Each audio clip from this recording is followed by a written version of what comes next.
What's going on, everyone? ObscureEdge here, and I'm bringing you a quick little video of this is State of Decay 2. When I was trying to research some stuff, I couldn't find any answers to it, so I've actually spitballed all the ideas now. If you're wondering what's the best base, what should I have in my base, why aren't my people happy, da da da da da, I'm just gonna explain briefly what I would highly recommend and what works for me. So the map I'm playing on is the Valley one. Currently, this is my base, the homestead, and I'm going to just quickly go to base and show you what I got. So, right now, solar array. The reason why I got solar array is because it's quiet. It doesn't make any sound like the generators. The main thing is trying to keep your threat level as low as possible. So you're going to want power because that keeps a lot of people happy and such. Next thing you're going to want is either the infirmary or the other one, which is the field hospital. I took the infirmary. Because I didn't have any more big slots left, and this is fully upgraded, which is pretty much the same thing as the field hospital. Next thing you're going to want is make sure you have enough beds for how many people are in your community. So this provides me with 3, this provides me with 4, that's 7, plus another 3, that's 10.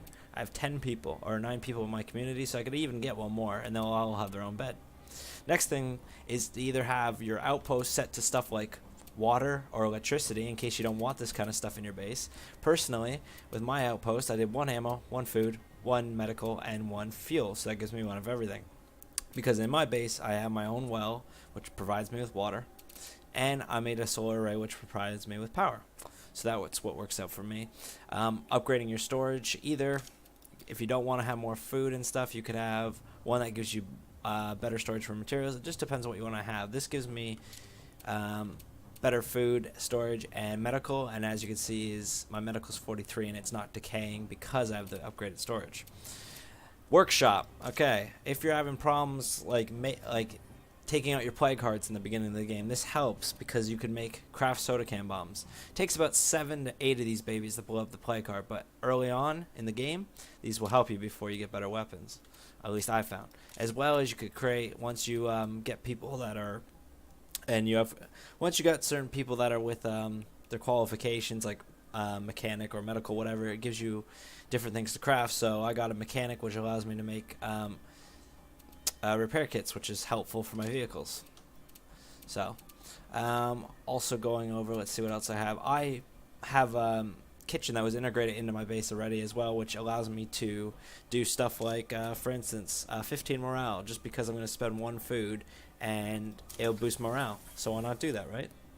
Always make sure that you click on your well and getting water from it as well. That's another tip because some people don't realize you have to do that. It will come up when it says, blah blah blah. These are your threat lists, what makes sounds and all that crap. So right now comms is the worst because go to it. It's fully upgraded and it gives me a lot more extra stuff now. So it does make a lot of noise. Going back to threat risk as well here. It says beds make noise, blah blah blah. Cafeteria is making more noise at the moment because I'm making food in it, and the auto shop is always it's just got its own noise level to it. Next thing you need to know though is your morale.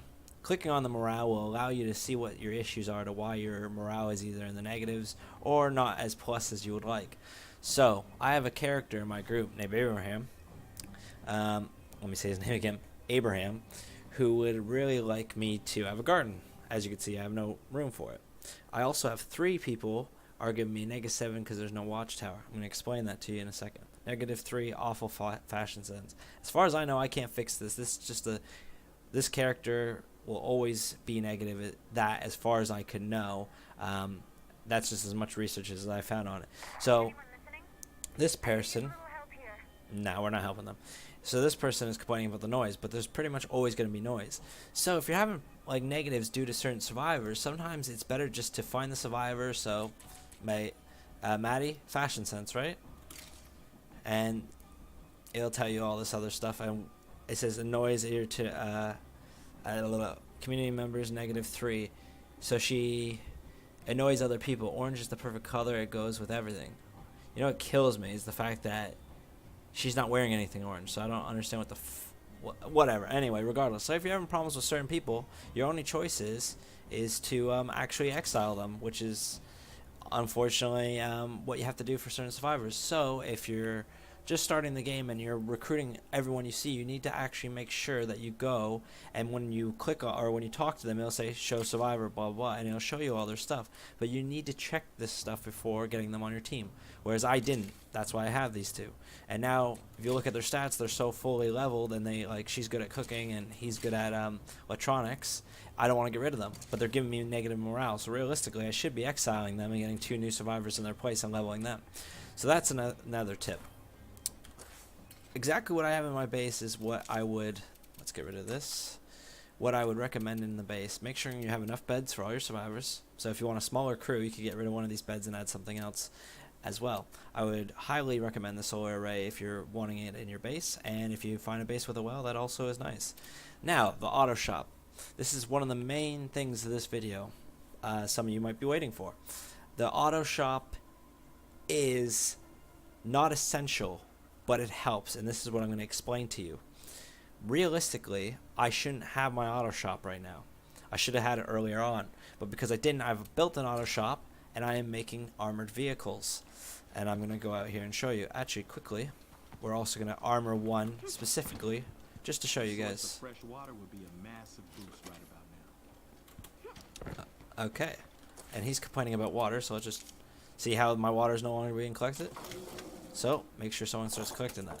See how quick it was done? Now my sound has also dropped because what I just told them to do is already done. Okay, armored vehicles. Here's some standard vehicles I found in my in the valley. You know, these are the 2. So I found this armored truck. A lot of people will find the military truck. It's already pre-armored. This is one of the ones you could call in, and it's pretty much that car right there, armored. That's one of the ones I called in through my airdrop. Now, you might not recognize this vehicle specifically. This is actually called the Royal, but now it's they've changed the name due to the upgrading it. But this is pretty much what the taxi car is and the cop car is. This allows me to put every vehicle. You could either put a small, medium, or large upgrade on them. But each vehicle only allows one type of upgrade as far as I've found out so far. So this one is the large upgrade.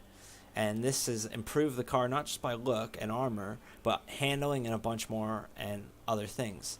So my suggestion is, if you want to see what the armor cars look like, I'm going to do another one right here. This will be a medium. I have yet to see this. So, upgrade a car. It only allows me to do the medium. It doesn't say large, or sorry, heavy or light. So we're going to do the medium. Alright. So this is what the medium one looks like on this truck. Obviously, it'll be different on every one. You can see it has a bit of armor to it. It looks like it's got extra fuel capacity possibly as well. Every time you upgrade your vehicle, you get a full tank of gas. It fully repairs the vehicle and also puts items in your trunk as well. So that's what medium armor looks like right there compared to the heavy. As much as I'd like to show you a light, I don't have a vehicle that actually accepts the light upgrade at the moment. But every vehicle is different when you're upgrading it. It does different things. As far as I know, I've only seen vehicles that accept only one upgrade. Like the Royal would only let me put a heavy upgrade on it, whereas this truck only let me put a medium upgrade on it. Now, the key point I'm trying to make here, guys, is if you want to upgrade your vehicles, the best thing to do is build the auto shop early on, upgrade your vehicles, and then after you're done upgrading your vehicles, you could constantly repair them. And if you're not planning on upgrading any more vehicles, get rid of this. Just get it early on, upgrade your vehicles as early as possible, sell this and get something else that's better. Like, I'm going to get rid of it and change it to a bigger guard tower or something, you know what I mean? Or I'll go and see what will boost morale. Okay, he wants a garden. I could build a garden there. Stuff like that, because the auto shop actually doesn't make any of my people happy having. So the best thing is to get the auto shop out of the way as early as possible, whereas me, I'm late game before I decide to do this. Build your vehicles, and this is another thing is, most of the time you'll repair a vehicle or make a vehicle better on fuel consumption, or you're going to make it last longer from taking a beating, which means less repair kits, which is also a bonus. It will save you in repair kits later down the road. Now I'm going to quickly show you what it takes to make these. Okay, so to make a light, oh my god, this radio. If you want to make a light, those are what the requirements are. A medium is that, and a large is that. So if this video, guys, showed you guys some of the stuff that you've been wanting to see, because I haven't seen any YouTube video of people posting any of the armored vehicles. If this vehicle helped you at all, let me know in the comments below. If there's anything else you'd like to know, please comment below and I'll do my best to help you. But until next time, thank you for watching, and hopefully this video helped you. Later guys, happy gaming.